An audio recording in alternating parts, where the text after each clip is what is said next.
Innal hamdalillah nahmaduhu wa nasta'inuhu wa nastaghfiruh wa na'udzu billahi min sururi anfusina wa min sayyiati a'malina. May yahdihillahu fala mudhillalah wa may yudlil fala hadiyalah. Asyhadu an la ilaha illallah wahdahu la syarikalah wa asyhadu anna Muhammadan abduhu wa rasuluhu la nabiyya wa rasula ba'dah.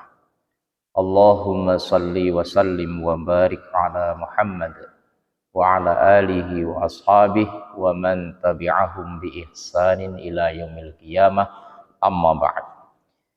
Saudara-saudaraku jamaah salat subuh rahimakumullah, kembali kita bersyukur kehadirat Allah Subhanahu wa taala. Pagi ini kita masih diberikan kesempatan oleh Allah Subhanahu wa taala untuk melaksanakan ketaatan dalam bentuk ibadah mahdhah salat subuh berjamaah. Mudah-mudahan amalan-amalan baik ini bisa kita pertahankan sampai kemudian kita menghadap Allah Subhanahu wa taala. Amin. Salawat dan salam Allah tetapkan atas baginda Rasulullah Muhammad sallallahu alaihi wasallam, juga kepada keluarga, para sahabat dan kita sekalian yang senantiasa istiqomah di dalam mengikuti sunnah-sunnahnya ila yaumil qiyamah. Amin. Dalam kultum subuh pagi ini saya akan menyampaikan satu renungan tentang teori kebohongan.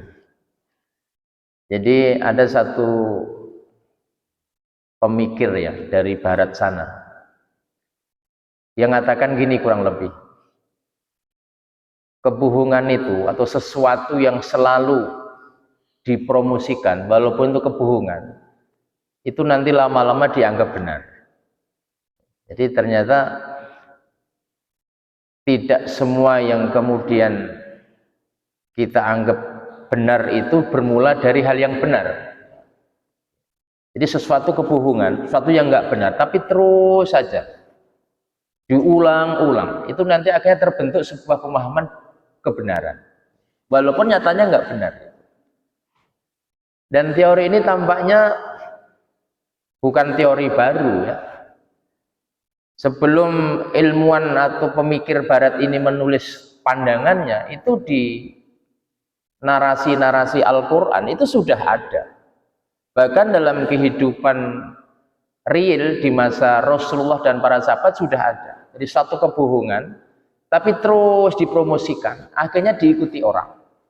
Makanya kemudian muncul namanya nabi-nabi palsu. Mereka juga punya pengikut, karena begitu gencarnya menyampaikan kebohongan. Bahkan di era seperti sekarang ini yang katanya zaman keterbukaan, zaman keadilan, ini juga ternyata kita disuguhi sebuah kebohongan yang kemudian kita anggap benar. Katakanlah kasus kilometer 50, kebohongan-kebohongan sehingga dianggap benar. Kemudian kasus tentang Verdi Sambo, kriminal itu, hanya kita mengatakan benar, sehingga seorang pembunuh cukup dengan 20 tahun penjara. Ya, seorang perancang pembunuhan cukup dengan 8 tahun penjara. Tapi nggak usah kaget, itulah dunia, bahwa di mana ada kemauan untuk mempromosikan sesuatu, dia akan menjadi pemenang. Inilah sebabnya mengapa kita sebagai seorang muslim selalu dipacu untuk menyampaikan dakwah yang benar. Kenapa? Untuk menandingi kebohongan-kebohongan ini. Jadi kalau di masjid ini kita selalu adakan kultum, kajian, itu bukan karena untuk unjuk kemampuan, tidak, karena kita sadar bahwa ini harus dilawan kebohongan itu dengan terus menyampaikan kebenaran. Nah, patokan kebenaran itu bagi seorang muslim ya Al-Quran dan Sunnah. Dan saudaraku, teori kebohongan itu bukan hanya berkaitan dengan kehidupan di luar agama ya. Sampai di dalam urusan-urusan akidah, urusan ibadah itu juga dimasuki unsur-unsur kebohongan. Loh, buat apa kemudian kalau Quran menyatakan supaya kalian tetap bertauhid kepada Allah, menyembah Allah? Karena di luar sana ada orang menawarkan keyakinan kebohongan. orang suruh menyembah berhala. Yang terjadi di Mekah itu kan karena kebohongan. Orang bikin Tuhan-Tuhan dari pahatan-pahatan batu, kemudian disuruh mengibadahinya. Islam hadir, itu bohong walaupun diikutin orang dari generasi ke generasi. Nah, jadi jangan salah bahwa dalam beragama ini pun syarat kadang-kadang disusupi kebohongan. Nah, salah satu bentuk kebohongan yang masuk di dalam wilayah ibadah seperti di hari-hari ini ya, ketika kita memasuki bulan Rajab. Ya, ini kan banyak yang sebetulnya kita sedang tidak memahami tentang bagaimana harus beribadah. Saya akan sampaikan pagi ini beberapa bentuk kebohongan yang dikemas dalam bentuk ibadah yang terkait dengan datangnya bulan Rajab.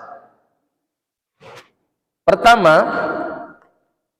ada sebagian kaum muslimin itu yang menganggap bulan Rajab ini bulan yang penuh dengan berbagai macam amal kebaikan. Memang betul. Zulqaidah, Zulhijjah, termasuk Rajab ini 4 bulan yang di dalamnya ada amalan-amalan baik. Tapi kalau kemudian ada orang menganggap bahwa amalan puasa di awal Rajab ini bisa menimbulkan pahala yang luar biasa, ini yang kemudian menjadi kebohongan. Saya akan sampaikan paling tidak pagi ini ada 4 hadis palsu ya, hadis lemah. Lemahnya itu dhaiful jiddan, lemahnya itu sangat-sangat lemah, tapi diamalkan. Misalnya hadis pertama, sesungguhnya di surga itu ada sungai namanya Sungai Rajab. Jadi diriwayatkan bahwa surga itu ada sungai itu namanya Sungai Rajab. Barang siapa yang puasa 1 hari pada bulan Rajab, maka Allah Subhanahu wa ta'ala akan memberikan minum kepada orang itu dari air sungai itu. Banyak orang sekarang pada tanggal 1 pada nge-share. Nge-share di grup-grup itu.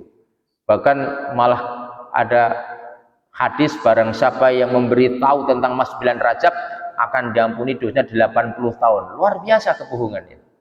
Padahal ini hadis bohong gitu. Dan kita ikut-ikutan nge-share, Pak. Wah, grup kita dibagi semua. Enak amat, barang siapa cuma memberitahu kalau besok itu tanggal 1 Rajab, ketika itu 80 tahun dia diampuni dosanya. Buat apa kita sholat, buat apa kita puasa Ramadan? Kalau cuma memberitahu. Jadi kalau bapak-bapak termasuk ikut nge-share, artinya ikut mempromosikan kebohongan. Gitu. Dosa enggak ya? Dosa. Mau kita menyampaikan kebohongan kok. Sebanyak yang kita share, sebanyak orang yang menerima, sebanyak itu juga dosa kita. Hati-hati. Maka pikir-pikir dulu sebelum di-share, konsultasikan dulu. Hadis ini derajatnya apa? Termasuk ada yang pertama, di surga itu nanti ada sungai namanya Sungai Rajab. Barang siapa puasa 1 hari di bulan Rajab, dia akan diberikan minum oleh Allah dengan air itu. Hadis ini dikatakan lemah, dhaif. Kenapa? Karena di dalam hadis ini ada orang namanya Mansur bin Yazid. Mansur bin Yazid. Siapa dia? Adalah rawi yang tidak dikenal periwayatannya. Majhul, Pak. Orang nggak tahu dari mana orang ini tiba-tiba ngomongin begini, diikutin, ngomongin, diikutin orang. Kemudian hadis kedua, puasa di hari pertama di bulan Rajab adalah kafarah. Kafarah itu menghapus dosa 3 tahun. Jadi kalau pas hari Senin tanggal berapa 1 Rajab kemarin ya? Senin ya, 1 hari sampai kemarin puasa itu bisa menghapus dosa 3 tahun. Dan barang siapa di hari kedua berpuasa hari ini, maka akan dihapus dosanya 2 tahun. Dan barang siapa puasa di hari ketiga, besok akan dihapus dengan kafarah 1 tahun. Nah, kalau kemudian dia puasa dari hari-hari berikutnya, setiap 1 hari akan dihapus dosanya 1 bulan. Siapa yang tidak tergiur? Puasa hari pertama dihapus dosanya selama 3 tahun, puasa hari kedua dihapus 2 tahun, puasa hari ketiga dihapus 1 tahun, kemudian puasa hari-hari berikutnya setiap hari dihapus dosanya selama 1 bulan. Orang tertarik. Yang mana nggak tertarik. Tapi tahukah kita ya ikhwah, hadis ini dhaiful jiddan. Lemahnya itu sangat. Yang ngomong ini bukan orang-orang yang tidak punya ilmu. Siapa yang ngomong? Seorang ahli hadis, Imam Suyuti misalnya menyatakan hadis ini dhaif. Bahkan Imam Nawawi menyatakan dhaiful jiddan. Termasuk Ibnu Salah dan Ibnu Rajab mengatakan maudhu, hadis ini palsu. Jadi saudara-saudaraku yang mengamalkan kemarin hari ini puasa itu sebetulnya mengamalkan hadis palsu, Pak. Kecuali kalau kemarin Bapak puasa hari Senin diniatkan karena puasa Senin Kamis, nggak apa-apa. Tapi kalau niatnya untuk bulan Rajab, saya ingatkan hadis ini maudhu palsu. Itu hadis yang kedua. Hadis yang ketiga, barang siapa puasa 1 hari di bulan Rajab sama dengan puasa 1 bulan. Ya, jadi redaknya beda-beda. Ini juga dhaiful jiddan. Kenapa? Dalam sanad hadis ini ada perawi namanya Al-Furaat bin As-Sa'id. Dia perawi yang matruk. Matruk itu periwayatannya ditolak. Ini yang ngomong ahli hadis itu. Bukan ulama-ulama sekarang. Bahkan Imam Bukhari yang meriwayatkan hadis-hadis sahih itu mengatakan dia seorang perawi yang hadisnya itu tertolak. Mungkarul hadis, hadisnya mungkar, hadisnya tidak bagus. Ini yang ngomong ahli hadis. Seorang Bukhari itu untuk menemukan satu hadis dia harus melewatinya, mencarinya berpuluh-puluh tahun, Pak. Dia ngerti betul mana yang sahih, mana yang tidak sahih. Tapi pun demikian, karena memang sekali lagi dipopulerkan, akhirnya menjadi kegemaran kaum muslimin. Yang keempat, barang siapa berpuasa 3 hari pada bulan Rajab, dituliskan baginya ganjaran puasa 1 bulan. Hadis ini maudhu, palsu. Kenapa? Ada salah seorang namanya Abaan bin Abi Ayas, dia perawi hadis matruk, dan Imam Ahmad dengan musnadnya itu yang mengatakan dia matrukul hadis, yaitu orang yang hadisnya periwayatnya ditolak. Kemudian yang kelima, saya akan ambilkan yang hadis terakhir ya, karena banyak hadis-hadis palsu yang berseliweran. Barang siapa puasa 7 hari di bulan Rajab, terserah mau hari keberapa, yang penting 7 hari, Allah menutup baginya 7 pintu neraka. Dan barang siapa yang berpuasa 8 hari di bulan Rajab, Allah membukakan 8 pintu surga. Coba, apa tidak tergiur? Puasa cuma 7 hari, semua pintu neraka ditutup. Puasa 8 hari, semua pintu surga dibuka. Bagaimana kualitas hadis ini? Ibnu Jauzi menyatakan hadis ini dhaif karena dalam sanadnya ada perawi Amir bin Ashar. Dia adalah pemalsu hadis. Jadi inilah beberapa contoh yang masuk atau menyusup di dalam unsur-unsur ibadah, ya, karena kita memang, mohon maaf ya, kadang-kadang mudah tertarik dengan dengan riwet, dengan balasan-balasan yang di luar logika itu. Karena itu masih banyak kaum muslimin yang mengamalkannya. Ya saudaraku yang dirahmati Allah, kewajiban kita semua adalah mengingatkan bagi yang mau diingatkan. Karena apa? Di dalam prinsip-prinsip ibadah, saya ingatkan sekali lagi, ada 7 atau 6 prinsip ibadah. Kalau ini kita tinggalkan, maka sia-sialah ibadah kita. Prinsip pertama adalah al-ma'bud wahdah, hanya Allah yang kita sembah. Yang kedua, ghairul wasilah, tanpa ada perantara. Yang ketiga, mawjud dalail, harus ada dalil yang kuat, yakni Quran dan Sunnah. Yang keempat, al-ikhlas, ada niat yang ikhlas karena Allah. Yang kelima, mutabba'ah, ittiba kepada cara ibadahnya Rasulullah. Kemudian yassiru wa la tu'assir, mudah tidak memberatkan. Dan terakhir, tawazun, adanya keseimbangan antara unsur jasmani dan rohani.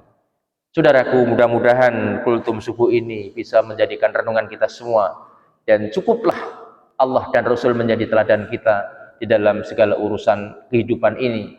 Ingatlah bahwa kebohongan yang diulang-ulang akan bisa membentuk sebuah kebenaran. Karena itu mari kita terus berpacu menggali informasi-informasi dari Al-Quran dan Sunnah. Semoga ibadah kita yang kita tunaikan betul-betul diterima Allah Ta'ala. Amin. Kita akhiri dengan doa kafaratul majlis. Subhanakallahumma wa bihamdika asyhadu an la ilaha illa anta astaghfiruka wa atubu ilaik. Billahi taufiq wal hidayah, nasru minallah wa fathun qarib wa basyiril mu'minin. Wassalamu alaikum warahmatullahi wabarakatuh.